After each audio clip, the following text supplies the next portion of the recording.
Hello and welcome to Take Back Time. My name is Penny Zenker and I'm your host. And on this show, we are looking to help you be smarter about the way that you do things and really at the end of the day, be able to be more productive and really more focused and to reach your goals faster. So I always have some great guests on the show and today is no exception. So Barbara Hemphill is here with us today, and let me tell you a little bit about Barbara. She is the productivity. Let me start that over again. I'll have them cut that. The joy of editing. Yeah, I'm just looking. You don't start with your name anywhere, so that's what threw me off. So, do you have something called the Productive Environment Institute? Yeah, I am the founder. I am the founder okay. of the Productive Environment Institute. So it doesn't say that. So let me start there. Okay. So let me tell you something about Barbara. She is the founder of the Productive Environment Institute, and she has helped thousands of business owners and professionals to decrease anxiety and overwhelm due to clutter without having to scan or throw everything away, which is what we're afraid of, is letting go of the stuff that we have and that we want. So she's really passionate about helping people eliminate physical, digital, emotional, and spiritual clutter that prevents us from accomplishing the work and really enjoying our lives better. So, you know, her career is spanning over 40 years. She's not really that old, so she's faking it here. With cutting edge of this growing industry. She's appeared on the Today Show, Good Morning America. She's been in Reader's Digest, USA Today, Kiplinger's Personal Finance, the New York Times, and this list goes on and on. So she's also a past president of the National Association of Professional Organizers and a winner of the Founders Award and a two-time winner of the President's Award. So Barbara is very accomplished, and she's going to help us to deal with the clutter that's in our way and what stands between us and the goals that we want and the joy and the balance that we want to have in our lives. So Barbara, welcome to the show. Thanks for having me, Penny. You know, I believe that it's so important to deal with what's in our way. Like, so many people want to give us new strategies and new things to do, but they're not really dealing with helping us with what's in the way and why we don't do what we know. They actually become clutter. Yeah, absolutely. So tell me first, how did you become so passionate about clutter? Well, it started a long time ago. I am 72 years old. So Get out. Yes, I am. This is a long path. I moved to New York City from India with my first husband, where we had adopted 3 orphan children, one of whom had special needs. My husband worked for a nonprofit organization that didn't make enough to pay for living in New York. So I decided that I needed to contribute to the family income, but I wanted my children to be first. And I decided the best way to do that was to find a problem in the world that I could solve that people would pay me for. And I would be on the playground with my children, and I would hear about people talk about managing their time, their space, and their information. And so I took $7 out of the grocery money, which was a big deal because I used to walk 20 blocks because I didn't have 50 cents for the bus. Wow. And it said disorganized. I organized closets, files, kitchens, you name it, call Barbara Hemphill. So and what made you launch that launched that business? So sorry, I get curious, so I have to interrupt with a question here. So how did you know that this was something that you were good at? Like, were you super organized at home, or you know, what made this the thing that you decided to do? Well, I have to give complete credit to my parents. I am not a naturally organized person. I was diagnosed with ADHD. I'm trained as a musician. I'm an artist. I'm very right-brained.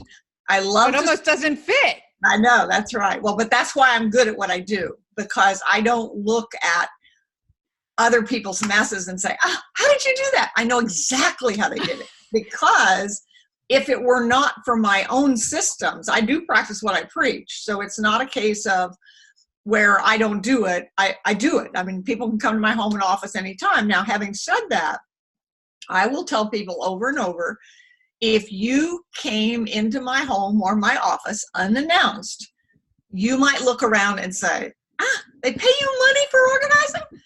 Because I'm not naturally neat. But the difference between me and my clients is if you give me a maximum of 30 minutes, everything will be put away, and it will be put away in the right place. It won't be stuffed somewhere to be hidden. It's all about systems. That's what my whole passion is about, helping people create systems. I use the acronym. I have consultants all around the world, and one was from South Africa, and he came up with the acronym for system, which I love: saving you space, time, energy, and money.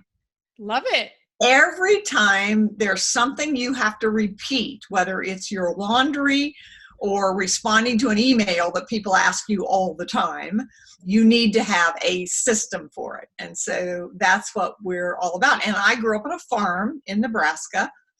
My father was a dairy farmer, so there were systems for planting and cattle breeding and things like that. And my mother was the administrator to the president of a bank for 46 years, the same bank, the same man. And she used to show me what she was doing. And in our home, it wasn't always neat, but there were systems. There were ways that we did things. And we always, when I say we, I keep referring to we, because I just have this team of certified productive environment specialists.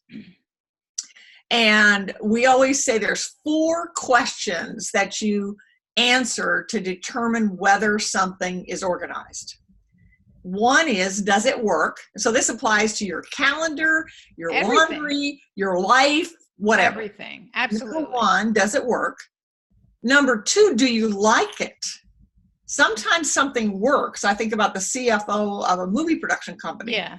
And he said, my desk and office works, but I don't like it because I would like to have a completely clean desk, but every time I clean it off, I can't find things again.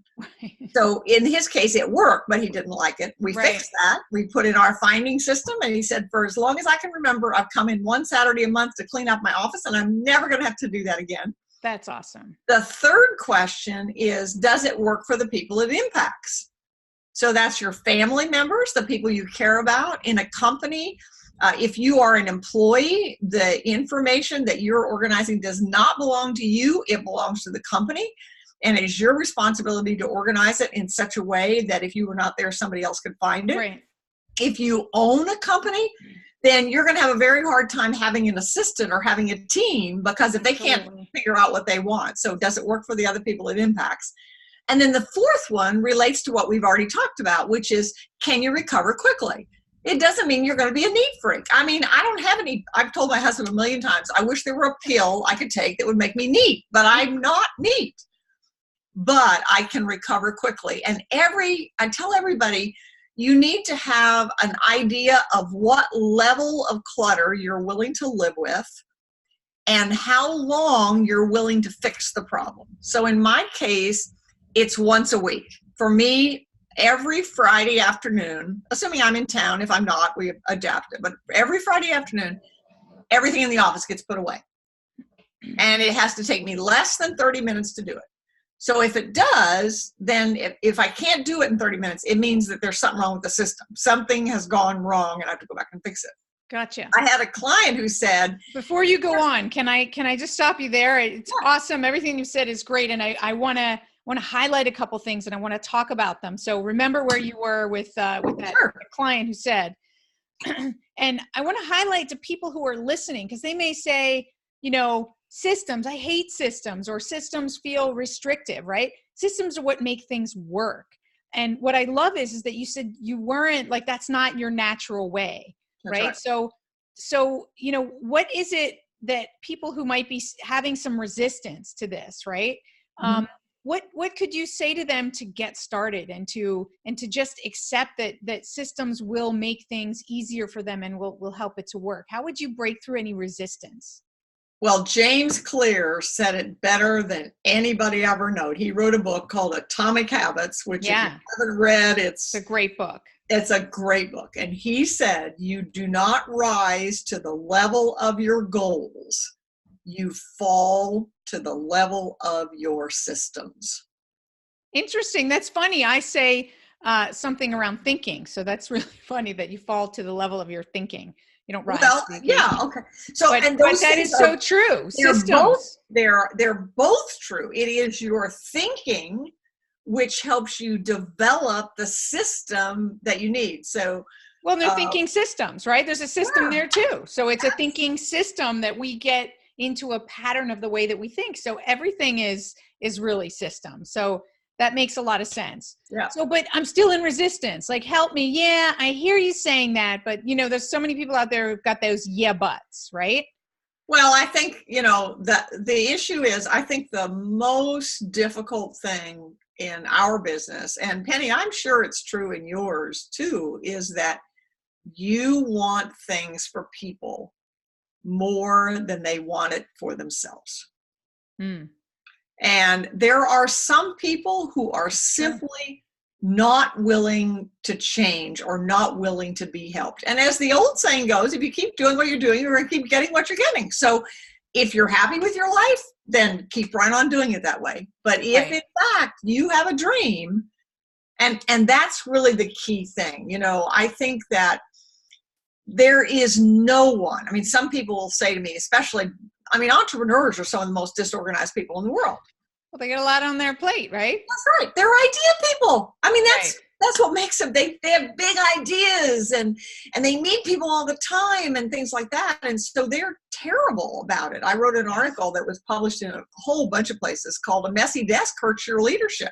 Yes. Because when you're a leader and your desk or your office looks like a bomb went off in it, people look at it and say, "Hey, man, you can't even organize your office. What makes you think you can organize a company?" That's right.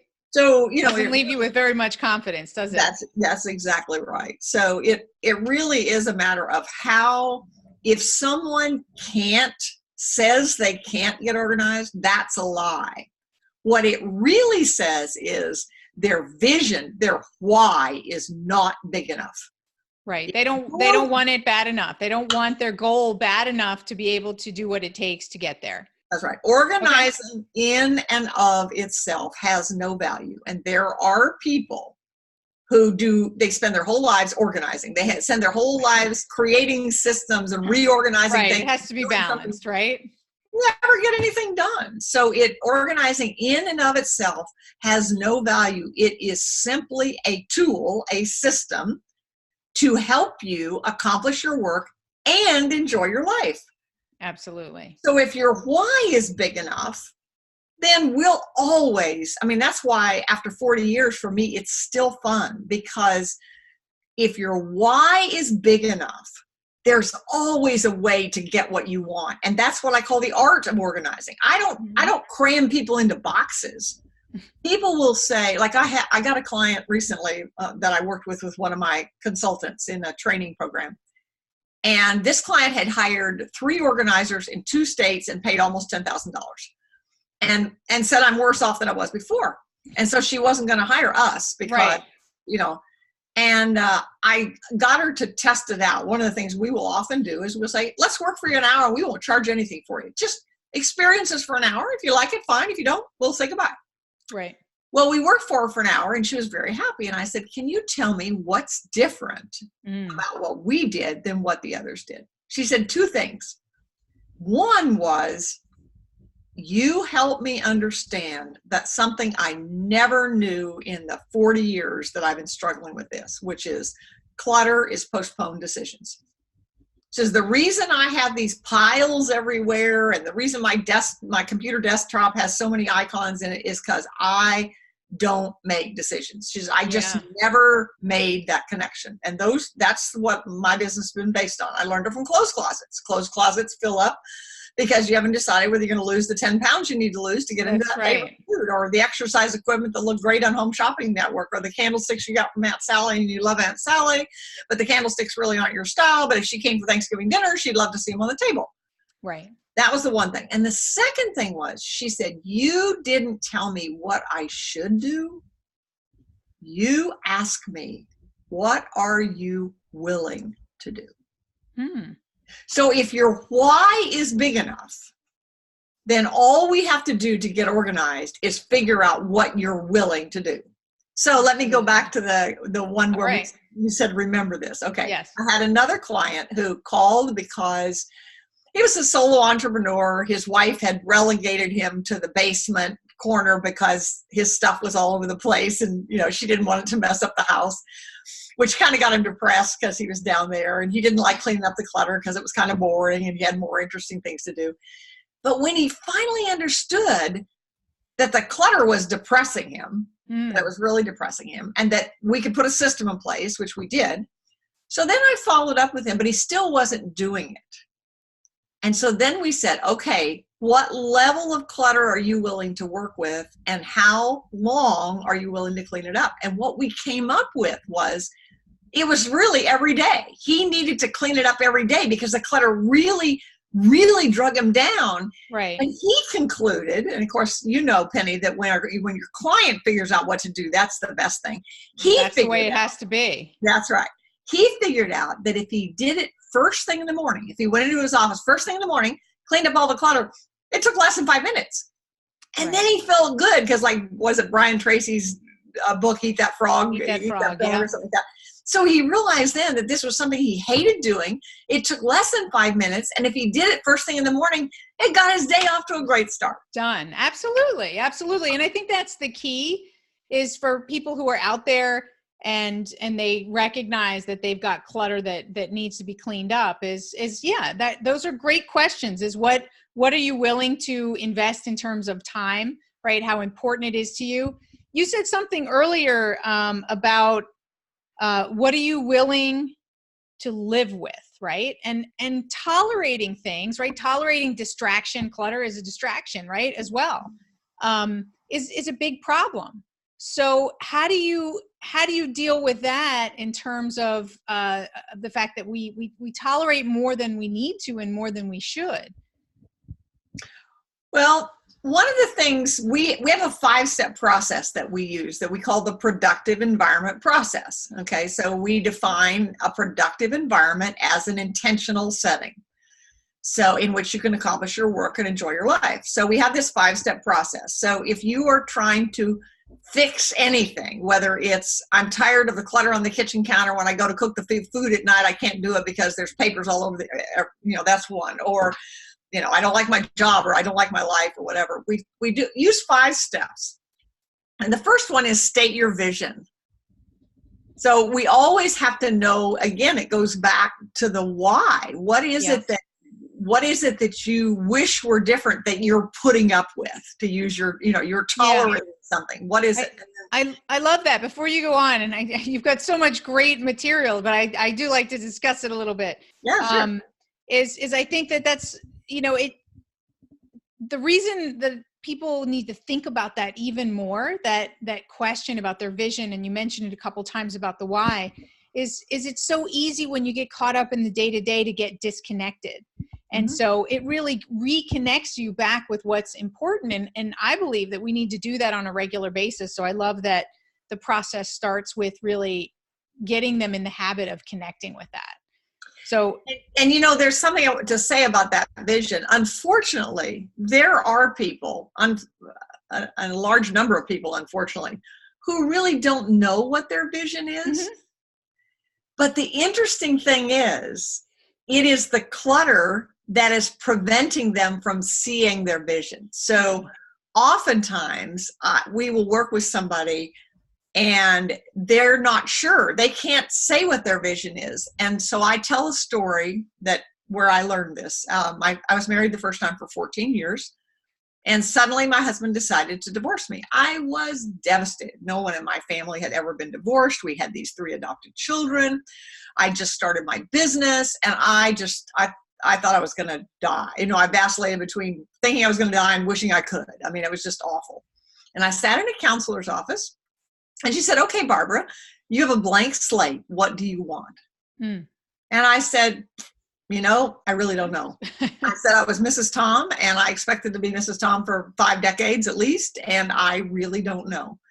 And she made a statement that changed my life and that I use with all of my clients. She said, let's start with what you don't want. Right. Which is clutter. And a lot of people don't deal with the whole issue because there are some things they don't know how to deal with. So then they don't deal with any of it. Rather than saying, okay, let's start with what I know I don't want. And I have seen it happen hundreds of times when people start saying, well, I don't know what I do want, but I know I don't want that. Right. And then it's like peeling the layers of an onion. You peel it off, and guess what? Voila, your vision appears. Right. Right. It's interesting, isn't it? How it's all connected. I Yeah. can tell you that when I get emotionally like uncertain or cluttered, I clean my physical space, right? Because it's something I can be certain about. And so, it's interesting. It really is all connected. Absolutely. So share with us the other 5 steps, because we're going to need to wrap up our show. I'm sure you've got so much more content, and then we can drive people to where they can find out more about you. Right. The second step, so first is state your vision. The second step is identify your obstacles. The third step is commit your resources. The fourth step is design and execute your plan. And the fifth step, which is the one where most people fail, is sustain your success. Right. Notice the common word in all of those is your. It is all about you, your dreams, your hopes, your vision. What will you do? And everything that you say, think, or feel about an issue that you want to get organized is in one of those 5 things. It's either part of the vision, it's an obstacle that either you're afraid of or that you already have. You tried it, it didn't work. It's a resource. It may be a resource that you need or a resource that you have that you're not utilizing. And the fourth step is the most important. That's 80% of it. Design and execute your plan. In order to reach this vision, overcoming these obstacles with these resources, here's the plan. Most people start organizing before they've done the other stuff, and therefore they just keep doing the same things over and over and over and over. Yeah. And that's why it's not sustainable. That's right. And then that takes us to the fifth one, which is sustainable is the most important. And if you can't sustain it, so you go back to those 4 questions. Does it work? Do I like it? Does it work for the other people it impacts? And can I recover quickly? And you ask that about every 6 months. Because in our society, something that worked 6 months ago may be wrong, may not be working this one. And it doesn't mean it was wrong before. It just means things have changed. Absolutely. And that is so important, right? Is that aspect of flexibility and to constantly check in. Absolutely. And see if it's working. So that's great. I think that's the key to productivity in general is to constantly step back and see what's working and be able to readapt and reset priorities. You are so right. So before we cut out, I did notice in my show notes here that you had a tip for us on email and how to deal with, I think it's email, and how to deal with sort of the growing problem of, people like, I got 5,000 emails in my inbox. So what's your tip around that? And it applies to email or it applies to physical mail. It's exactly the same. And the tip is today's mail is tomorrow's pile or tomorrow's filled inbox. Right. So whenever we go to work with someone, research shows that 80% of what we keep, we never use anyway. So most people, when they try to organize something, they just start throwing things away, which means they're never done. Because when they're throwing it away, there's new stuff coming in. So we go in, we say, we're going to ignore what you did in the past. We're going to put a system in place to stop the problem. We're going to figure out a system to manage your email. We're going to figure out a system to manage your physical papers. Mm-hmm. Get it? And then we've stopped the problem. Then you can go back and deal with the other. So today's mail is tomorrow's pile. So figure out what to do with today's. I totally agree. And, it's sometimes it doesn't even make sense to go back into the past to try to resort out everything. You just put it all in a folder. And if for some reason you need it, then you can use the search function and figure it out. But that stop the bleeding first, right? Right.